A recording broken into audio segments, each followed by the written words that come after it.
우리나라에서 은행 예금만 하고 있다. 금융 문맹이. 그런 분들은 진짜 이 방송이 도움이 되는 거죠. 왜? 아까 이야기한 것처럼 뭐 투자 4분법이든 5분법으로 하면 연한산 복리 수익률 지난 25년간 한 8% 정도 성과. 이런 강력한 성장 엔진을 만들 수 있는데도 불구하고 그걸 모르거든요. 이렇게 달달한 수익을 챙길 수 있는데.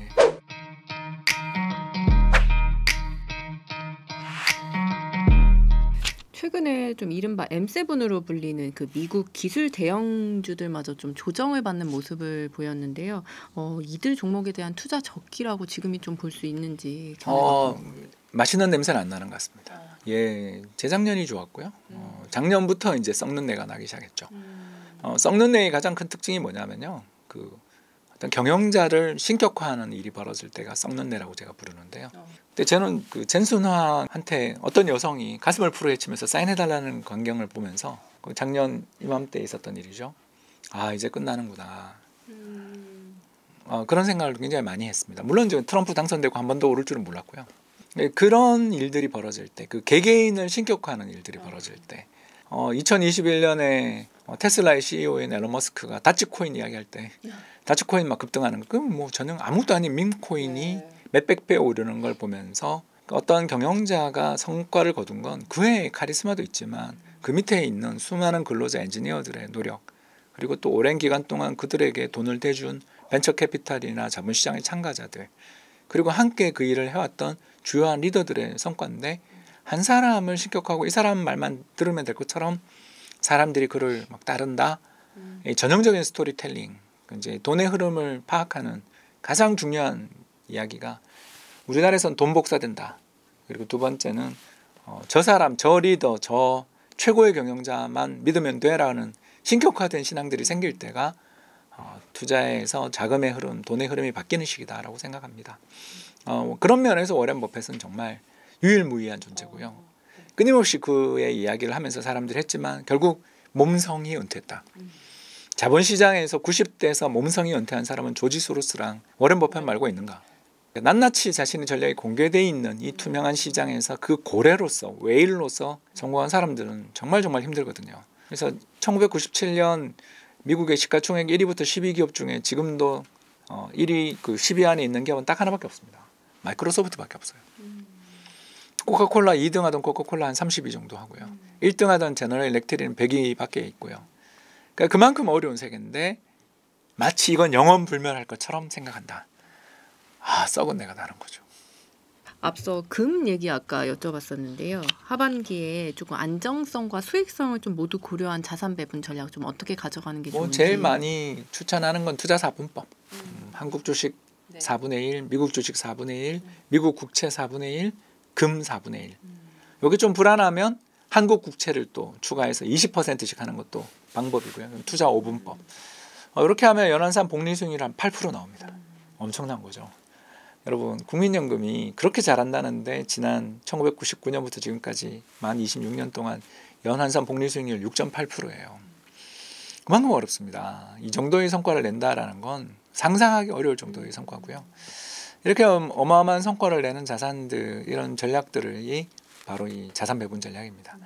이런 자산 배분 전략에서 관점에서 본다라면 올해는 미국 국채랑 골드 비중을 목표 비중보다 좀 더 가지고 있는 게 ETF로 다 투자할 수 있으니까요. 이거 ETF로? 다 ETF로 네네네. 투자하는 거죠. 현물금은 투자 금지 대상입니다. 왜? 그렇게 세금을 많이 내고 공임을 지불하고 싶으시면 해도 된다. 근데 저는 이렇게 금이라는 거를 현물로 들고 있는 게 얼마나 위험한가를 한번 생각해 보라고 말씀드리고 싶습니다. 당장 돈 안의 위험부터 한번 생각해 보시면 알 수 있잖아요. 그렇기 때문에 저는 이런 골드나 이런 것들 투자는 다 기본적으로 ETF로. 우리나라 상위 10% 부자의 좀 자산 수준 어느 정도로 보고 10억이 조금 넘는데요. 서울에 아파트 가지고 있으면 상위 10% 안쪽에 넉넉히 든다고 생각하시면 되겠습니다. 한국의 서울의 아파트가 한 160만 호 정도 되거든요. 그 160만 호의 자가 보유율이 몇 %일까요?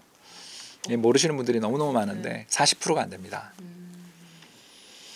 그 말은 160만 호 중에서 한 100만 호는 외지인이 갖고 있거나 다주택자가 갖고 있다는 뜻입니다. 왜? 서울의 아파트는 신분의 상징이니까. 이렇게 트로피인 거예요. 벽에 이렇게 사슴머리 걸어두는 것처럼 저 어디 주민 이게 트로피예요 우리는. 그러면 이제 60만 호 정도, 70만 호 정도가 자가거주자입니다. 그러면 70만 호라고 생각하면 우리나라가 2천만 호가 있거든요. 네. 70만 호면 여러분 생각하시는 것처럼 금방 하는 것처럼 10% 안쪽에 넉넉히 들고 사실 5% 안쪽이라도 봐도 됩니다. 그런데 강남 3구다 1%인 거죠. 그렇기 때문에 우리나라는 인터넷 세계 사회관계망 서비스의 사기꾼 천지다. 전부 강남에 살고 반포에 집을 가진 사람이 왜 그렇게 많나?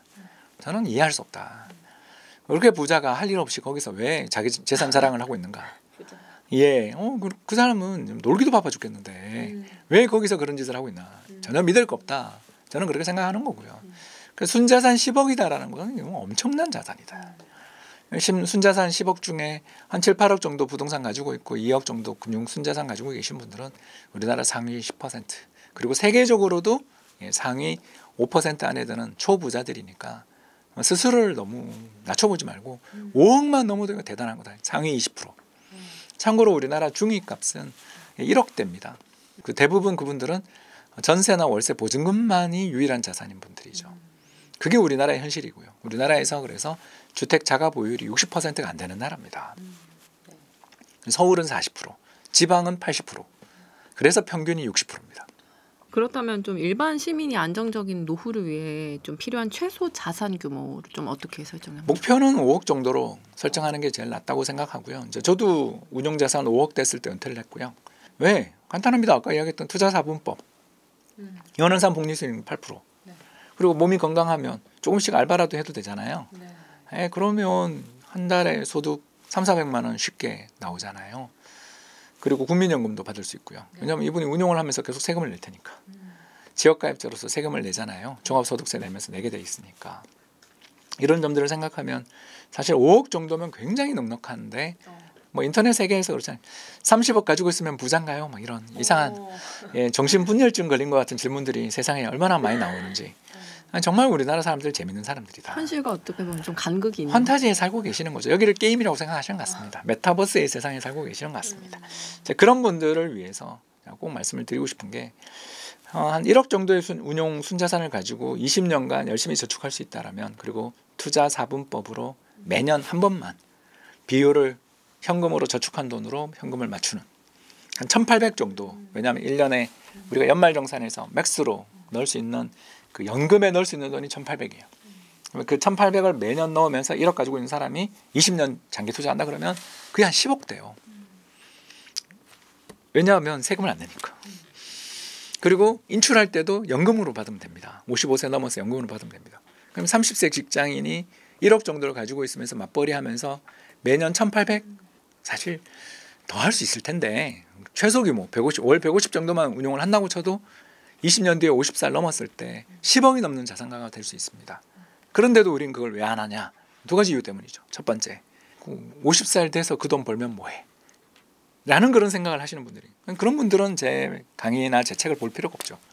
그렇게 사시면 됩니다. 저는 그분들하고는 대화가 안 통한다는 걸 저는 이미 알고 있기 때문에 그렇게 하시면 됩니다. 다만 그렇게 하다가도 잘 안 풀릴 때 이런 전략이 있다는 걸 한번 생각해 달라고 이 방송을 찍는 거고요. 두 번째, 이게 이제 제일 문제인데 무지의 공포. 열심히 저축만 했지 굴리는 방법 모르다가 세금 폭탄 맞고 난 다음에 금융소득세 이런 거 두드겨 맞고 난 다음에 내가 바보였구나. 은행 예금을 하고 있다는 자체가 일단 금융문맹이라는 걸 뒤늦게 파악하신 분들이 계십니다. 우리나라에서 은행 예금만 하고 있다. 금융문맹입니다. 그런 분들은 진짜 이 방송이 도움이 되는 거죠. 왜? 아까 이야기한 것처럼 뭐 제가 투자 4분법이든 5분법을 하면 연원산 복리수익률 지난 25년간 한 8% 정도 성과. 그 이전은 더 낮고요. 왜냐면 그때는 예금금리가 높으니까. 근데 이제 우리가 저금리 환경이 출현한 지난 25년만 보더라도 연원산 복리수익률 한 8%. 그것도 연금 계좌로 세금 한 푼 안 나가는. 이런 강력한 성장 엔진을 만들 수 있는데도 불구하고 그걸 모르거든요. 그래서 더 높은 금리를 찾아다니다가 홈플러스 채권 이런 데 가는 거잖아요. 그런 분들한테 그 정도의 리스크보다 훨씬 더 낮은 리스크로 투자할 수 있는 이런 투자 4분법이나 5분법은 한 5년에 한 번 정도 마이너스 납니다. 근데 그 5년에 한 번 마이너스 나더라도 최악의 시기가 9.11 테러 있었던 2001년 우크라이나 전쟁 났던 2022년 같은 경우가 나도 마이너스 한 10%에서 막아요. 그러면 더 저축을 열심히 하면 되잖아요. 그리고 또 재밌는 게 이런 2001년이나 2022년 같이 이런 전략이 큰 손실을 봤었던 마이너스 10%가 큰 손실인지는 저도 모르겠습니다만 큰 손실을 본 다음에는 대박 성과가 나요. 왜? 물 탔잖아. 두 번째가 뭐죠? 저선 가격이 폭락했으니까 정부 정책 여하에 따라 반등이 나오잖아요. 결국 이런 식으로 운영을 해나가는 거죠. 그래서 이 책에서 하고 싶은 이야기 뭐냐면 어디 올인하라는 게 아니라 잘 모르면 투자 4분법 하고 있다가 냄새가 나잖아요. 자, 썩었네. 뭐죠? 한 명을 영웅시하고 이것만 하면 돼. 돈이 복사된다. 난 이걸 안 하는 사람들을 이해를 못하겠다. 같은 이런 망발이 나올 때 그때 금이랑 채권 비중을 늘리고 또 반대로 지난해 연말 올해 초처럼 이 나라는 망했어 그러고 끝장이 났고 이제는 영원히 여기는 하면 안 돼. 이런 시장에 하는 사람들은 정신이 어떻게 된 거 아니야 같은 이런 그건이 나올 때 너무 향기로운 냄새가 날 때 한국 주식 저가 매수하고 그때 2월 달에 골드 가격 얼마나 비쌌어요. 골드 좀 팔아가지고 한국 주식 사면 지금 2,600이잖아. 이렇게 달달한 수익을 챙길 수 있는데 이 꿀단지가 있는데 그 꿀단지를 눈앞에 두고도 사람들이 욕심에 눈이 멀거나 아니면 스스로의 너무 자신감에 차서 그 꿀단지를 지나치거나 아니면 그 꿀단지의 존재 자체를 모르기 때문에 하도 답답해서 책 들고 왔습니다. 그렇다면 은퇴 이후에 안정적인 생활비 마련을 위해 40대, 50대, 60대 이제 세대별로 좀 다를 것 같은데 자산 전략 어떻게 그 투자 4분법이 기본이고요. 근데 이제 나이가 드시면 5분법으로 가셔야죠. 채권을 좀 더 사라. 그렇죠. 반대로 젊은 분들 투자 3분법도 좋아요. 어떻게 하면 되겠어요? 한국 주식, 미국 주식, 금. 좀 공격적이죠. 주식 비중이 66%. 근데 괜찮잖아요. 왜냐하면 금이 나스닥 폭락할 때마다 금값이 오릅니다. 그렇잖아요. 이번에도 그렇잖아요. 그러니 그런 식으로 운영을 하는 거죠. 그리고 1년에 한 번 제가 1800 연말정산할 때 12월에 딱 넣으면서 1대 1대1을 맞추는 거죠. 그렇게만 운영하면 수익률은 비슷하게 나옵니다. 다만 이제 종목이 적으면 수익은 좀 더 높아질 수도 있을지 모르지만 한 번 손실 날 때 좀 많이 난다. 즉 투자 3분법 하면 한 15% 손실 나고요.